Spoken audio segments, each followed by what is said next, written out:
Once upon a time, in a small town nestled deep within the woods, there stood an old, decrepit radio station. It had stood there for as long as anyone could remember, its towering antenna stretching high into the sky like a skeletal finger. The townsfolk had always been warned to stay away from the radio station, for it was said to be cursed. Legend had it that every night at the stroke of midnight, the radio station would come alive, emitting strange and eerie frequencies that could only be heard by those brave enough to tune in. Many had tried to decipher the cryptic messages that emanated from the radio, but none had succeeded. One stormy night, a curious young man named Ethan decided to investigate the rumors for himself.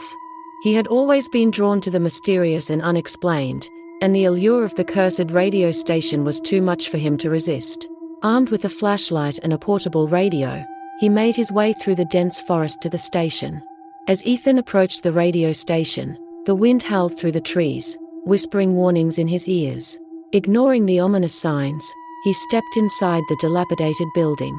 The air was thick with dust, and the floorboards creaked beneath his weight.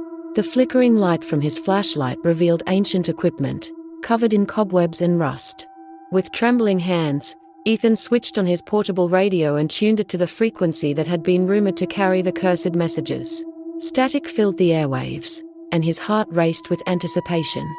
Suddenly, a voice emerged from the speakers, distorted and filled with anguish. "Turn back, young one," the voice whispered, its tone filled with warning.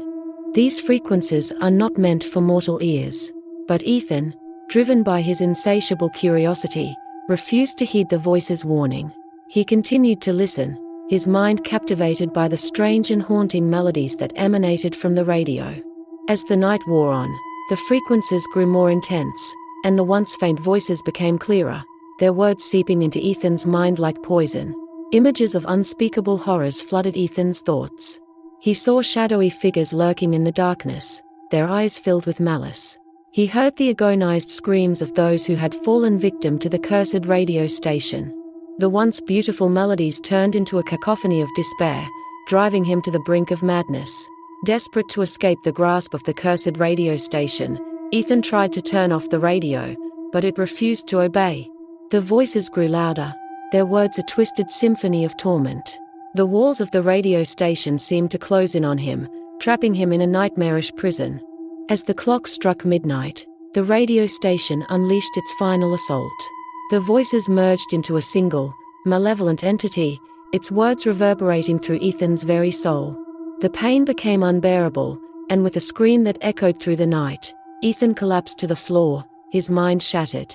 The next morning, the townsfolk discovered Ethan's lifeless body among the ruins of the radio station. From that day forward, the cursed radio station was sealed off, deemed too dangerous for anyone to enter.